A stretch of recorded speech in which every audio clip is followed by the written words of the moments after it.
are you? I'm great. How are you guys? Good. The self-proclaimed HR guy. Self-proclaimed. Not self. I feel like that's what everybody thinks you are, but that's nothing Probably close not. to what you do. Everyone thinks I'm the self-proclaimed HR guy. Yeah, No, I guess not you didn't self-proclaimed. self-proclaim it, I guess. I so. think that's, others proclaimed, but not Fair. a clue. Yeah, not very close at all. What do you think I do, Luke? Oh, gosh. Strategize. Strategize for end times for folks. No, but you're the chief strategic officer, strategy officer. Yes, sir. CSO. That's easier for me. Yeah. You can say that. What do you do, Bryant? We've interviewed a couple people who work here at the bank, and nobody does what you do. So tell us. Well, you aren't incorrect. I'm a bit of a one-off, and probably depending on who you ask, they probably think my job is a lot different depending on what their role is. Really, I kind of sit in two major buckets, more or less.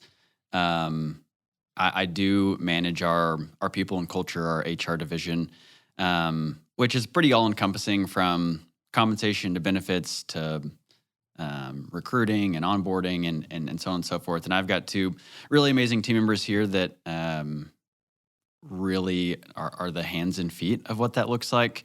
I really own the super fun, engaging pieces around designing our insurance and designing our compensation programs and things like that no one else thinks is really interesting. And then there's a whole other portion of my job that is fun for me, and I think it's not fun for a lot of people. Plans for the apocalypse? Plans for the apocalypse. No, I kind of like to joke that I sit close to people and ask them hard questions for the sake of making really processes and organizational structures more efficient and more impactful. Maybe that's an objective thing, or maybe that's a people-oriented coaching thing. And so it's really wide, but I work on our strategic plan for different areas of the business and help see that through in kind of each facet of the organization. So now you know. Now I know. No questions. No questions. I'm going to have to listen to the podcast again because you do a lot. You do a lot. It depends on the day. So you're an insurance artist is what I got out of that. A little bit. Designing insurance. A little Insurance bit. Artiste. Yeah, it's a pretty unique world. We're self-insured, and so there's a lot that goes into designing a plan that's effective for 140 team members, but additionally is focused on cost containment because insurance is a really, really expensive line item on the organization's expenses. Yeah. Well, that's a whole nother episode we could get into. But tell us how you got to the CSO, Chief Strategy role. Where would you like me to start the answer to that question? So you grew up in Tawny Town. Yes. Yeah. So grew up in Tawny Town, native of Northwest Arkansas. Yeah. Kind of a rare breed around here. A lot of transplants. Yeah, I do always take a little bit of pride when someone asks for my phone number around here saying 479 because there's a lot of Dallas and Tulsa and so on and so forth. So it makes me feel some agency. Are you going to get that tatted on your Bicep. like D-Mac? I guess I won't confirm or deny whether I already have a 479 tattoo. Wow, you are wearing something that would cover that up. So That is part of the policy you wrote in our employee handbook, right? There Got to is cover the ink. Well, it kind of depends. Okay. See, there's intricacies to everything, I guess. if Bryant is going to tattoo, or if he already has a 479 tattooed on the bicep, I do think that should be allowable to wear. To flash show it off. every now and then. I don't know if you just like cut a hole in the sleeve, or if you're just wearing tanks every day. Or what that look, but anyways, The world may never know. exactly. Let's move past college and No, what'd you study in college? Yeah, college was pretty interesting for me. Wasn't it for all of us? Well, you're not wrong. But Do tell, Brian. well, because it's All started multifaceted. with a 479. That was freshman sort year. of took to get into the fraternity. My Sorry, indoctrination. please. It's Go actually on. a brand. No, just a classic, business major. It was retail with a focus in accounting and a minor in management. So it was pretty multifaceted to say the least. But then through college, I also worked for the Washington County prosecutor. So I did felony case coordination, which was baffling because growing up in Northwest Arkansas, I would say I lived a pretty sheltered childhood and had no idea really what went on in the area. So spent my college days also being exposed to the legal world, which is pretty fun. Did you ever see anybody who might or might not have been on Dixon Street you'd seen maybe the night before or a couple of weeks before? I mean, I would definitely say a lot of classmates, a sprinkling of friends, lots of complexity that came through there for sure. Why did you do that? Well, honestly, because Do you want to be a lawyer? No. One day I got a phone call and they said, "Hey, would you be interested in working in the prosecutor's office?" They're like, "If so, like come in and let's chat about it." And the rest was history, as they say. They knew you were so good at evading the law that you could catch the criminals. It's like the Kind of like Catch Me If You Catch Can. Me If You Can. Catch the fraudulent checks. With DiCaprio. Yeah. Yeah. Definitely an undercover agent over here. So Okay, so you worked there, yeah. and then after college, Yeah, post-college, I jumped around in a few different areas. Kind of by happenstance, marketing was something that I could do and was relatively good at, I suppose.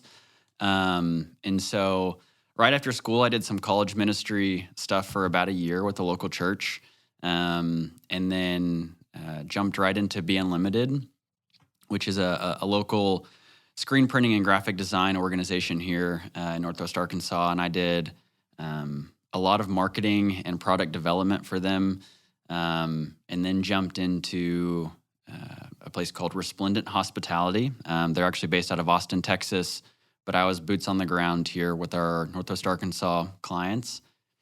And then kind of the next season of life gets a little smudged here because I actually jumped into getting a master's at JBU in mental and clinical health counseling the same month that I started working at Generations Bank. So when I started here, I was actually pulling double duty a little bit and taking night classes through JBU, getting a master's there.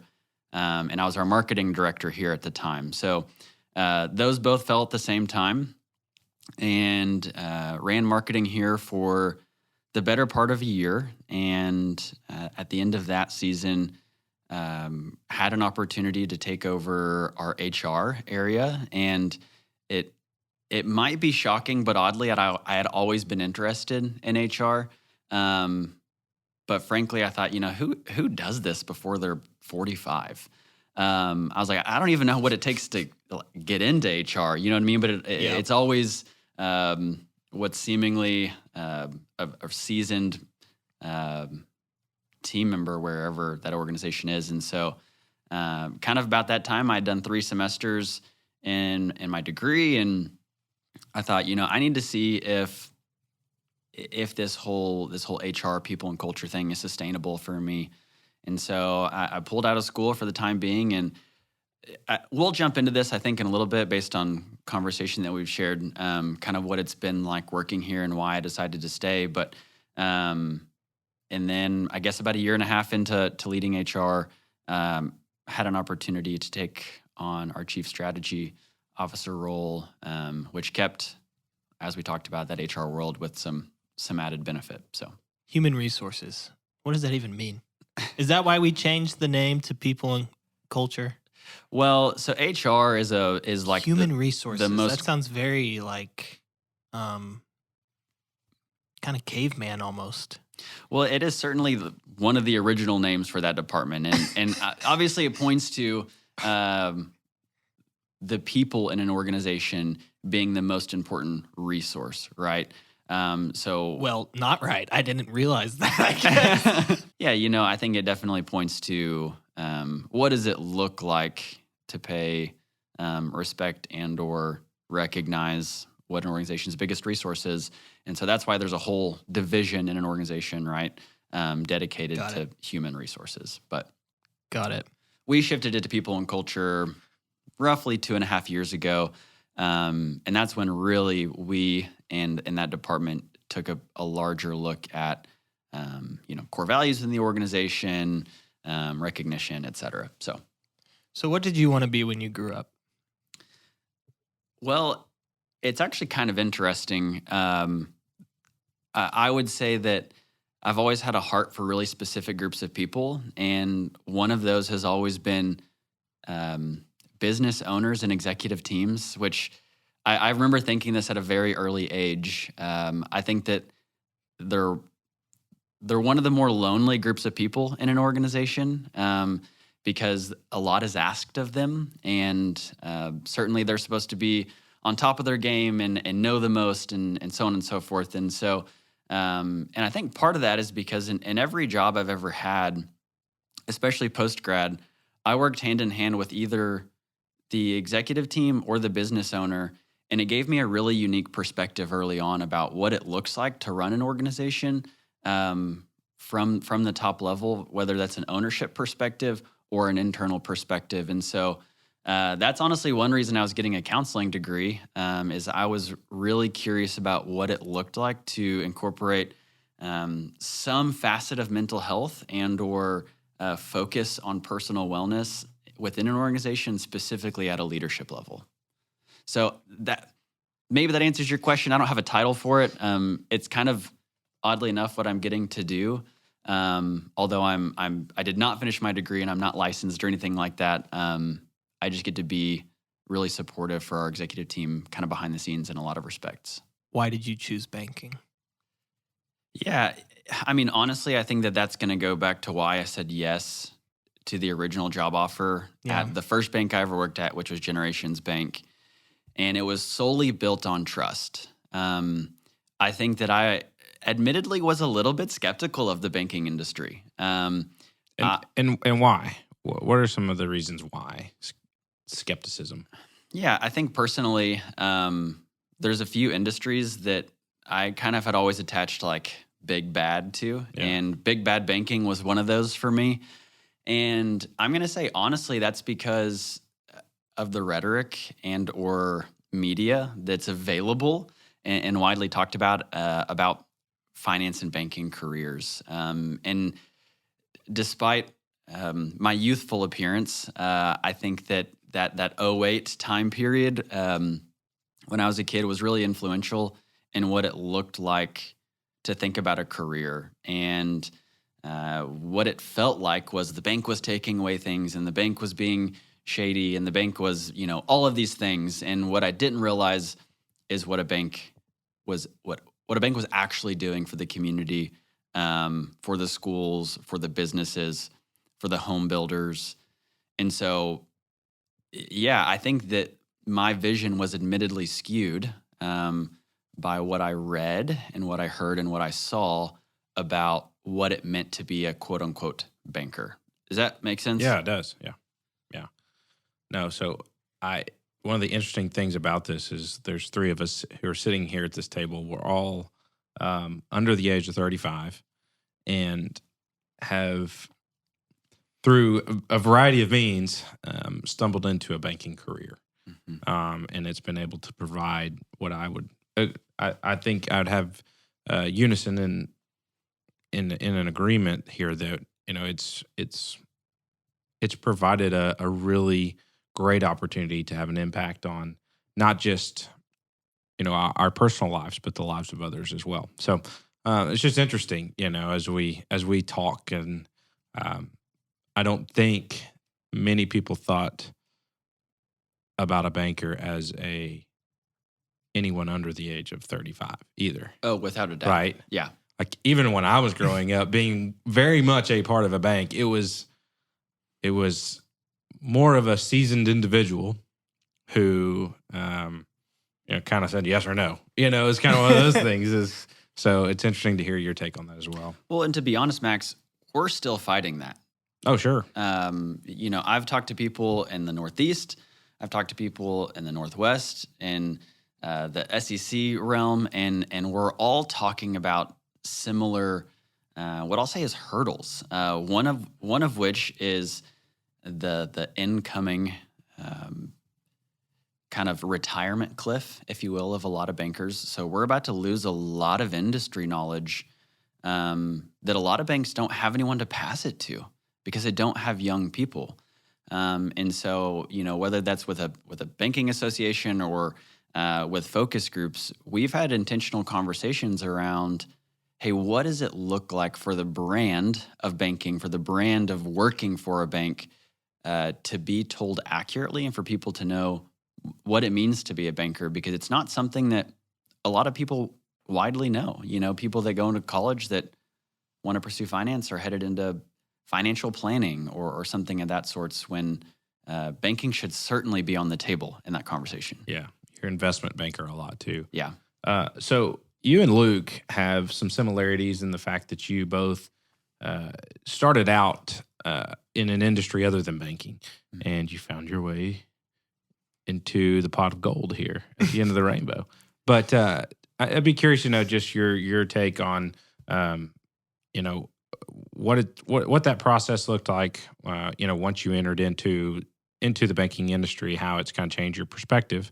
And I know I've talked with Luke a lot about that as well. And what would it look like for someone who's of our age, who's has that different perspective, or what would it look like to get into the industry? What are the avenues here? There's a bank is a business. There's a lot of different facets of what we do. So what are the different avenues you could get into in the industry as well? Yeah, I think it's a good question, because ultimately when people think about working for a bank, I would ask you guys, but you've both done this prior. I would say that the only thing that people think about is lending money. And I've worked at a bank for almost 4 years, and I've never thought about lending money. There's been jokes of, oh, maybe we'll make a lender out of them. And to be honest, that's not really even an interest of mine within the banking world. And I think that ultimately points to the reality of your question of there's a lot of other areas to get into in the banking world. For example, every bank is going to have a department similarly to mine, whether that's split or together, focusing on strategy or HR or whatever. But, there's an immense amount of operations that happens within an organization, such as a bank, specifically a bank that still keeps the lights on and still makes things run. And so there's a lot of behind the scenes operations roles supporting the lending side, supporting the retail side that I think most people just don't know exist. And when a lot of people think about a job, they think about their personal skill set. And maybe they don't want to be that sales-oriented type of person. And that's not the only thing that's here, right? That's what most people think about on the lending side. So, from a finance perspective within a bank, there's an immense amount of opportunity on I guess we could get nerdy and talk about pledging and securities and the whole world around even running an internal investment portfolio for an organization, because we have to invest our own money as well, and someone does that inside these walls. And so, there's a lot of opportunity that most people just don't know exist within the banking world. Yeah, I would second that. I feel like maybe monthly, I talk to somebody and say, hey, I have this problem. I really need to fix this. They're like, oh, just email so-and-so. I'm like, we have somebody to do that here? But I think the interesting part is, as Max said, Brian and I really know early intentions to be in the banking industry. And I think if you surveyed our bank, you would find that was the case with a lot of people who work here. The industry as a whole. Yeah, industry as a whole. But at least at our bank, if you were to ask, are you glad you're in the banking industry? I think large majority would say yes. And I'd be one of those. And I never thought I would say that. So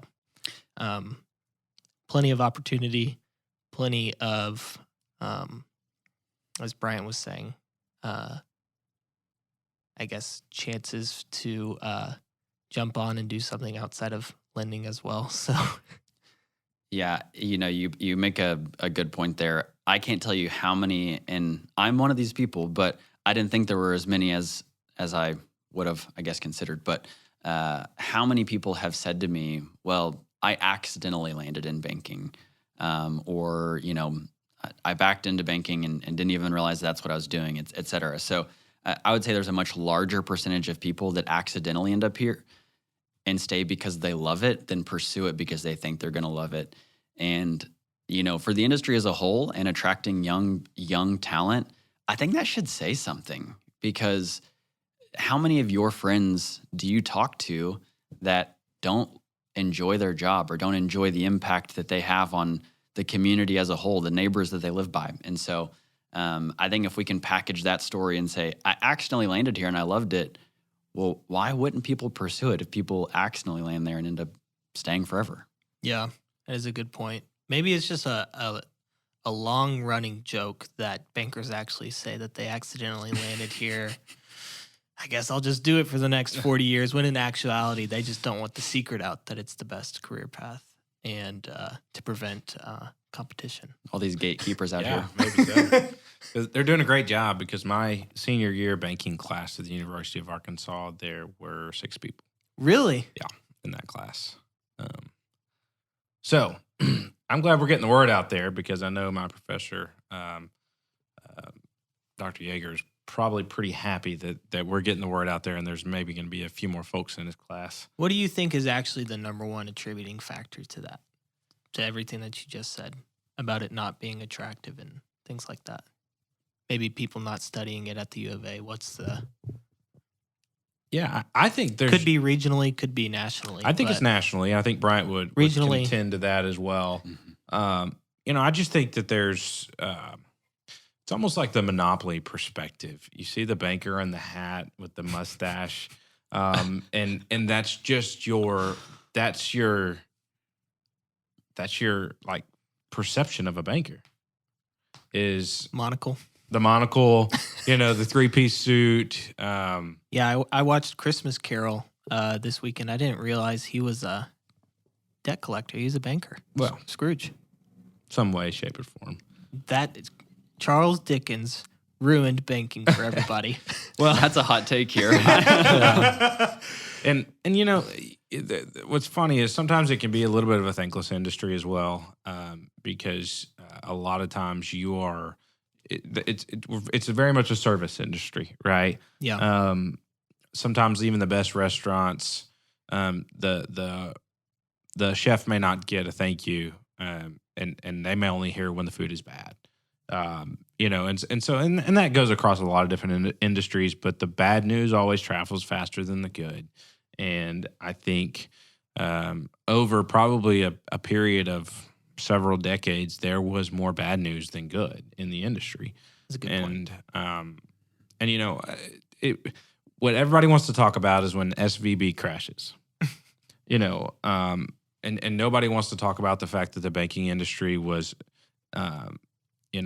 crucial to the PPP, and that rollout. And that's okay. It's sort of an insulated environment, like you're talking about, and I think that's got some real advantages to it. But one of the things that I appreciate so much about you two and Brian especially is just your desire to have an impact on people, and I think that resonates with a lot of people. Mm-hmm. I mean, and you can have an impact on other folks in this industry, and you can see that impact, whether that be physical dollars or whether that be, seeing the smile on their face. But you're doing it at an age that I don't know if a lot of other industries would allow you to do that in. I think it's undoubtedly true. And it's interesting because I think it's on both sides of the coin. It's not lost on me that you guys have also talked about why you would bank at one place or another and what it looks like to pick a bank and so on and so forth. And I think for by and large, right, that is really the same for picking a career. And I think that you can say the same thing about why I ended up here. And it was because I had a relationship with someone that I trusted here. And it gave me an opportunity to trust banking. Not because I was being served as a customer, but because I knew someone in the industry. And I think that it's equally important for anyone that is a banker to be, a trustworthy person in the community, not only from a reputational standpoint for the institution they work for, but for the career that they lead. And so I do think it's interesting that whether it's the customer side or it's the employee side, trust builds both cornerstones. Yeah. Well, I have thoroughly enjoyed our discussion in and around what that's looked like for you specifically. It's always fun for me to hear that perspective from somebody who, didn't grow up in the industry, doesn't know some of the good, the bad, the ugly, whatever you want to call it. But as we round out today's episode, I think we have to follow it up with some trivia, Luke. Hopefully it's not banking trivia. We just talked about how it's not. It's not banking trivia. Okay. I did ask Luke after the last episode all the different acronyms of banking, because there's 1,000, and Yep. you failed miserably. I'm sorry to say that. That's fine. I'm not required to know it. Room to grow, right? I can assign you some training for that. Yeah, that's No, right. There's thank you. training for all sorts of stuff like No, that. thank you. No training. Well, happy holidays, boys. Happy holidays. We're going to do some Christmas trivia. Here, Max, you have not seen these answers. I've not seen Okay. these. Little Christmas trivia. Here we go. Which holiday celebrity starred in the Christmas movie Jingle All the Way, which aired in theaters in 1996? I'll give you some options if you'd like. Did you say music? Music. No. Christmas movie? Which Hollywood Hollywood celebrity. celebrity? Was it Arnold Schwarzenegger? It was. Wow. You. Yeah. Sorry, I should have given It was you- Arnold Schwarzenegger. Yes. Yeah. All right. 1-1. All right. I really do have options if you want A, B, C, D, E, F, G. I've got. Okay. so It many sounds like options. Bryant's kind of got this down. So Okay.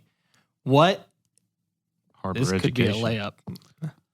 I'm just going to give a point to whoever answers first. Okay. Oh, I didn't know this was a competition. When did this become a Yeah, it's competition? 1-0. Okay.